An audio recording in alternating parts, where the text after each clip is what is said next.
예, 오늘 우리가 어버이 주일로 그렇게 오늘 보냅니다. 어버이날, 어버이 주일 하면 떠오르는 말이 있죠. 그렇죠? 수욕정이나 풍부지하고 자유양이나 침부되라. 늘 어버이날 되면 생각나는. 그렇죠? 부모님은 기다려주지 않으시죠, 그렇죠?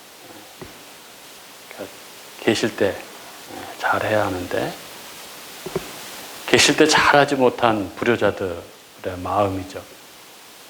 후회의 마음이라고 할까요? 잘해드리지 못한 마음 때문에 그 구절이 늘 생각나곤 합니다. 여러분, 왜 사람들은 부모님이 돌아가신 후에 이렇게 효도하지 못한 그런 후회를 그런 마음이 드는 걸까요?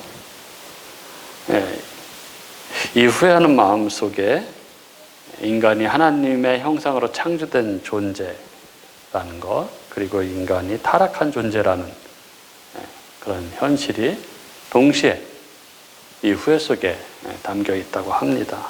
인간은 관계적 존재로 창조되었죠. 성경에서 인간은 홀로 존재하는 그런 존재가 아닙니다. 우리는 하나님과의 관계, 부모님과의 관계, 또 이웃과의 관계 속에서 살도록 만들었습니다. 특별히 이 부모와의 관계는 내가 어디서부터 시작되었는지를 생각하게 하죠. 그리고 그 무한하신 사랑, 이런 것을 생각하게 합니다. 그래서 부모님이 돌아가시고 이후에 그런 것들이 생각이 나는 거죠. 그리고 또한 여기 후회에는 죄의 본성도 담겨 있습니다. 타락한 이후에 인간은 사랑을 가볍게 여기고 은혜를 쉽게 망각하곤 하죠. 그런데 부모님 돌아가신 후에 깨닫게 되는 것이죠. 그 사랑과 그 은혜를 깨닫게 되는 것입니다. 그래서 이것을, 이 후회하는 마음을 영혼의 흔적이다, 이렇게들 말을 하기도 합니다. 우리 안에 하나님의 형상이 남아있는 흔적, 그 증거라는 그런 이야기죠. 오늘 어버이 주일을 맞이해서 부모를 공경하라라는 제목으로 오늘 함께 하나님 말씀을 나누는데, 왜 성경은 우리에게 부모를 공경하라 이렇게 말씀하시는지, 오늘 말씀을 나눌 때 말씀 안에서 우리 각자를 향하신 주님의 음성을 듣는 귀한 은혜가 있기를 바랍니다. 하나님이, 성경이 우리에게 부모를 공경하라 하시는 그 이유, 첫 번째는 그것이 하나님의 권위를 배우는 첫 학교이기 때문입니다. 앞서 서두에서 말씀드렸듯이 하나님은 인간을 관계 속에 두셨습니다. 그리고 인간이 가장 처음 만나는 권위가 바로 부모입니다. 그래서 부모 공경은 단순히 어른께 예의 바르게 하라 이 정도가 아니라 보이지 않는 하나님을 향한 태도를 배우는 그러한 관계이고 그러한 자리입니다. 1절은 이렇게 적고 있죠. 자녀들아, 주 안에서 너희 부모에게 순종하라. 이것이 옳으니라. 여기서 아주 우리가 주목해야 할 표현은 주 안에서라는 이 표현입니다. 즉 부모 공경은 단순한 가족 윤리가 아니라 주님 안에서 드리는 순종이라는 것이죠. 그래서 성경은 이것이 옳으니라 이렇게 말하는 것입니다. 이 옳으니라라고 번역된 이 디카이오스는 본질적으로 옳은 것, 의, 이런 것을 말하는 것이죠. 성경에서 죄는 단순한 행동 실수가 아니라 질서의 붕괴입니다. 타락 이후 인간은 하나님을 거역하고 부모를 거역하고 권위를 미워하게 되었죠. 그래서 로마서 1장 28절부터 30절은 이렇게 적고 있습니다. 또한 그들이 마음에 하나님 두기를 싫어하며 하나님께서 그들을 그 상실한 마음대로 내버려 두사 합당하지 못한 일을 하게 하셨으니 곧 모든 불의, 추악, 탐욕, 악의가 가득한 자요, 시기, 살인, 분쟁, 사기, 악독이 가득한 자요, 수군수군하는 자요, 비방하는 자요, 하나님께서 미워하는 자요, 능욕하는 자요, 교만한 자요, 자랑하는 자요, 악을 도모하는 자요, 부모를 거역하는 자요. 이렇게 적혀있죠. 여기 이 무시무시한 이 죄의 목록들, 불의, 추악, 탐욕, 시기, 분쟁, 살인, 이 목록 중에 부모를 거역하는 자가 들어 있습니다. 그리고 디모데후서 3장 1절과 2절에 보면 이렇게 적고 있습니다. 너는 이것을 알라. 말세에 고통하는 때가 이르러 사람들이 자기를 사랑하며 돈을 사랑하며 자랑하며 교만하며 비방하며 부모를 거역하며 감사하지 아니하며 거룩하지 아니하며. 여기서도 마찬가지죠. 사도 바울이 사랑하는 제자 디모데에게 말세 때 하나님의 대적들의 모양을 열거하면서 너는 이런 자들에게서 돌아서라 이렇게 강력하게 권고하는 내용 안에 부모에게 거역하는 자가 들어있습니다. 그러니까 부모에게 순종하고 부모를 공경하는 것은 해도 되고 안 해도 되는 것이 아니라 성도의 삶에 반드시 나와야 하는 모습이라는 것이죠. 그래서 자녀들아 내 부모에게 순종하라 이것이 옳으니라 디카이오스라고 적고 있는 것이죠. 그래서 부모를 향한 태도는 그 사람의 신앙과 인격을 드러내는 중요한 시금석이 되는 것입니다. 그리고 하나님이 우리에게 부모를 공경하라고 하시는 이유, 그 두 번째는 이것이 하나님의 명령이기 때문입니다. 에베소서 6장 2절은 이렇게 적고 있죠. 내 아버지와 어머니를 공경하라. 이것은 약속이 있는 첫 계명이니 이렇게 적고 있죠. 아버지와 어머니를 공경하는 것, 이것은 계명입니다. 하나님의 명령입니다. 하나님은 내 부모를 공경하라고 분명하게 명령하셨습니다. 여기 2절의 공경은 1절에 나오는 순종과 비슷한 이미지지만 뉘앙스는 조금 다릅니다. 순종이 주로 외적인 측면이 강조되는 것이라면 공경은 내적인 태도를 말하는 것이죠. 결국 하나님은 1절과 2절을 통해서 내면과 외면 모두 부모를 경외하는 자녀가 되라고 명령하고 계신 것입니다. 그리고 이 부모를 공경하라는 하나님의 명령은 아주 성경이 강력하게 반복해서 말씀합니다. 출애굽기 20장 이 10계명을 말씀하고 있는 부분 12절에 내 부모를 공경하라. 그리하면 내 하나님 여호와가 내게 준 땅에서 내 생명이 길리라. 이렇게 말씀하고 신명기 5장 16절에도 너는 내 하나님 여호와께서 명령한 대로 내 부모를 공경하라. 이렇게 적고 있죠. 하나님은 부모를 공경하라고 아주 분명하게 이렇게 명령하셨습니다. 예수님께서도 이 말씀들을 인용하시면서 부모를 공경하지 않는 바리새인들의 외식을 크게 꾸짖으셨습니다. 그리고 성령 하나님께서는 사도 바울을 통해서 오늘 말씀으로 다시 한번 우리들에게 부모를 공경하라고 그렇게 명령하고 계신 것이죠. 이건 아주 엄중한 하나님의 명령입니다. 이게 얼마나 엄중한 명령인지를 알려면 반대로 부모를 공경하지 않는 자에게 하나님이 뭐라고 하시는지를 보면 더 분명해지죠. 출애굽기 21장 17절에 보면 자기의 아버지나 어머니를 저주하는 자는 반드시 죽일지니라 이렇게 적고 있고 신명기 27장 16절에 보면 그의 부모를 경홀히 여기는 자는 저주를 받을 것이라 할 것이요 모든 백성은 아멘 할지니라. 그리고 잠언 30장 17절에 보면 아비를 조롱하며 어미 순종하기를 싫어하는 자의 눈은 골짜기에 까마귀에게 쪼이고 독수리 새끼에게 먹이리라. 정말 참혹한 심판과 저주가 선포되고 있죠. 우리 교회 여러분은 어떻습니까? 부모님 잘 공경하고 계신가요? 우리가 살아가다 보면은 참으로 잘 못해드릴 때가 참으로 많습니다.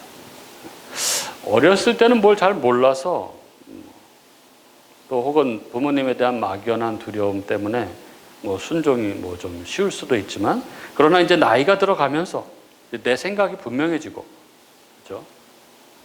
또 부모님의 연약한 모습들이 이렇게 보이면서 부모님 말씀에 순종하지 못하는 때가 참으로 많습니다. 물론 우리들의 판단이 옳을 때가 있습니다. 그리고 연로하신 부모님의 연약한 모습들이 많이 보일 때가 있습니다. 그러나 아무리 그럴 때라 할지라도 우리의 마음속에 일어나는 그 공경하지 못하는 마음, 그 반항심을 잠재우고 우리가 하나님의 말씀대로 부모님을 공경할 이유가 있습니다. 왜 그렇습니까? 이것은 하나님의 명령, 강력한 하나님의 명령이기 때문에 그런 것이죠. 우리 예수님을 보십시오. 하나님의 본체이신 예수님이 보시기에 그 육신의 부모님인 요셉과 마리아가 얼마나 연약하고 부족하고 불완전하고 그랬겠습니까? 그러나 성경이 증거하고 있는 예수님의 모습, 부모님에 대한 순종의 모습은 너무나 분명하죠. 누가복음 2장 51절에 보면 예수께서 함께 내려가사 나사렛에 이르러 순종하여 받으시더라. 이렇게 적혀 있죠. 하나님이신 우리 주님께서 육신의 부모에게 그렇게 순종하셨다면 우리들이야 어떻게 해야 하겠습니까? 우리는 외적으로뿐만 아니라 내적으로도, 행동뿐만 아니라 마음으로도 부모님을 공경하고 부모님께 순종해야 하는 것이죠. 그리고 마지막으로 부모를 공경하라는 오늘 말씀에서 우리가 주목해야 할 것이 있습니다. 그것은 이 말씀, 부모를 공경하라는 이 계명에는 하나님의 약속이 딸려 있다는 것입니다. 2절 뒷부분에 이렇게 적고 있죠. 내 아버지와 어머니를 공경하라. 그 다음에 이것은 약속이 있는 첫 계명이니 이로써 내가 잘되고 땅에서 장수하리라. 10계명은 말 그대로 인간이 지켜야 할 10가지 계명입니다. 그런데 다른 9가지 계명에는 딸려있는 약속이 없습니다. 그런데 오직 이 내 부모를 공경하라는 이 계명에만 약속이 붙어 있죠. 내가 잘되고 땅에서 장수하리라. 이게 무슨 의미인가요? 이 약속은? 이 약속은 단순히 효도하면 오래 산다라는 이런 수준의 이야기가 아닙니다. 이 약속은 훨씬 깊고 언약적이고 복음적인 의미를 가지고 있습니다. 이 약속은 하나님의 질서 안에 있는 삶에 대한 그러한 약속입니다. 여기 잘 된다라는 것은 단순한 성공을 말하는 것이 아니죠. 성경에서 잘 된다라는 이 히브리적 개념은 평안, 안정, 관계의 건강, 공동체의 복, 삶의 온전함 이런 것들을 포함하는 그러한 의미입니다. 즉 부모를 공경하는 사람은 감사할 줄 알고 자신이 은혜로 살아왔다는 것을 알게 되고 그런 삶은 결국 사람들을 살리고 공동체를 건강하게 만든다는 것입니다. 그래서 잘됨인 것이죠. 그리고 성경이 말하는 장수는 단순히 오래 사는 것 이상을 의미하는 것이죠. 구약에서 장수는 하나님의 보호, 언약 안에서의 평안, 그리고 삶의 충만함을 의미하는 경우가 굉장히 많습니다. 특히 출애굽기 원래 문맥은 하나님이 주신 땅에서 장수하리라 이런 것이죠. 이것은 하나님의 언약 백성으로 안정되게 살아갈 것이다 라는 그런 의미인 것입니다. 오늘 어버이 주일을 맞이해서 우리들을 향하신 하나님의 말씀을 들었습니다. 내 부모를 공경하라 라는 말씀입니다. 우리가 부모님을 공경해야 하는 이유는 바로 그것이 하나님을 공경하는 것이고 그것이 바로 하나님의 당신 백성들을 향한 명령이기 때문이라는 것이고 그리고 이 계명을 지키는 자에게 약속된 복, 언약 백성의 삶이 이루어진다는 것입니다. 사랑하는 우리 교우 여러분, 이 말씀을 마음에 잘 새기시길 바랍니다. 그래서 부모님을 잘 공경해드리는 저와 여러분이 될 수 있기를 바랍니다. 제가 저희 옆집 이야기를 자주 하는데요. 그제부터, 이제 어제부터죠. 이제 출퇴근할 때마다 옆집 현관문을 확인을 합니다. 옆집 현관문에 쇼핑백이 걸려 있는지, 걸려 있지 않은지. 그 옆집 어르신, 두 분이 계시다 이제 한 분 돌아가시고 이제 할머니만 계신데 그 아들이 있습니다. 미국에 사는 아들인데 장남인데 그 아버님 돌아가시기 전에 오셔서 벌써 1년 반 동안 미국을 못 가고 계속 계셨던 거예요. 홀로 되신 어머니가 걱정돼서 처음엔 못 갔고 그러다가 그 둘째 아들, 그러니까 자기 동생이 또 갑자기 세상을 떠나는 바람에 그 어머니 마음을 생각하니까 힘들어서 또 못 가고 얼마 전에는 이모님이죠. 어머니 여동생, 10살 터울 나는 여동생이 또 돌아가셔가지고 못 가고 1년 반이 된 거죠. 미국 국적자라서 미국에 갔다 오셔야 되는데 갔다가 2달 후에 다시 오신다는 거예요. 근데 어머니가 너무 걱정되니까 이제 저희 어머니랑 연세가 같으시거든요. 92세. 그러니까 걱정되니까 2달 동안 어머니가 어떻게 지내실지 너무 걱정이 되니까 집에 홈캠도 설치하고 그러니까 미국에서 다 확인할 수 있도록 홈캠도 설치하고 또 요양보호사도 다 이제 신청해서 이제 요양보호사도 일주일에 몇 번씩 오게 하시고 그렇게 다 했는데도 미국으로 가는데 이게 마음이 안 놓이는 거예요. 그래서 제 아내한테 잠깐 좀 드릴 말씀이 있다고 좀 해서 만났는데 아내에게 부탁을 하더라는 거예요. 그 바깥쪽 우리 방에 불을 계속 좀 밤에 켜놓을 수 있는지 할머니가 우리 집에 불이 켜져 있는 것만 봐도 든든하시다는 거예요. 옆에 이제 사람이 있으니까 우리가 있으니까 좀 방에 불을 켜달라고. 그리고 아침 저녁으로 아침에 6시에 문고리에 쇼핑백을 걸어놓고 10시에 걷어드리고 다시 저녁에 걸어놓고 또 걷어드리고 이거를 어머니한테 그렇게 하라고 말씀드려놨으니까 그거를 시간 날 때마다 좀 확인해 달라는 거예요. 어머니가 건강하시면은 그거를 계속 하시는 거니까. 근데 그게 걸려야 될 때 안 걸려 있고 회수해야 될 때 안 회수가 되면은 문제가 생긴 거니까 우리 보고 좀 확인을 해 달라 하는 것이죠. 그리고 메모를 빼곡하게 적어줬는데 만약 사고가 났을 때 대처 방법 119를 어떻게 부르고 경찰서에 어떻게 신고를 하고 누구한테 연락을 해야 되고 그런 걸 그리고 혹여 어머니가 돌아가셨을 때는 상조회사 어디에 연락해야 되는지 전화번호, 장례지도사 연락처 이런 거를 빼곡히 적어가지고 아내한테 부탁을 하더라고요. 그 얘기를 듣는데 아내가 눈물이 나더라고.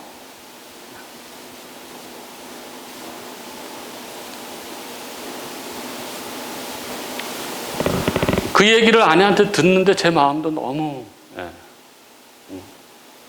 참 이런 효자가 있구나. 이런 효자가 있구나. 마음이 따뜻해지지 않습니까? 사랑하는 우리 교우 여러분, 우리는 늘 부모님의 수고와 희생과 사랑을 잊고 살아갑니다. 당연한 것처럼 그렇게 여기고 살아갑니다. 그러나 그것이 당연한 것이 아니라는 것을 우리가 잊지 않았으면 좋겠습니다. 그리고 부모님은 늘 곁에 영원히 계시지 않습니다. 그래서 하나님은 오늘 우리에게 말씀하시는 거죠. 내 부모를 공경하라. 기회가 있을 때 돌봐드리고 시간 날 때 공경해드리고 아직 들으실 수 있을 때 따뜻한 말 해드리고 아직 손잡을 수 있을 때 손잡고 감사하다라고 그렇게 말하라고 우리들에게 말씀하고 계신 것입니다. 오늘 부모에게 공경하라는 이 말씀이 우리 마음에, 우리 심령에 잘 새겨질 수 있기를 바랍니다. 그래서 하나님의 말씀처럼 우리가 부모님을 공경함으로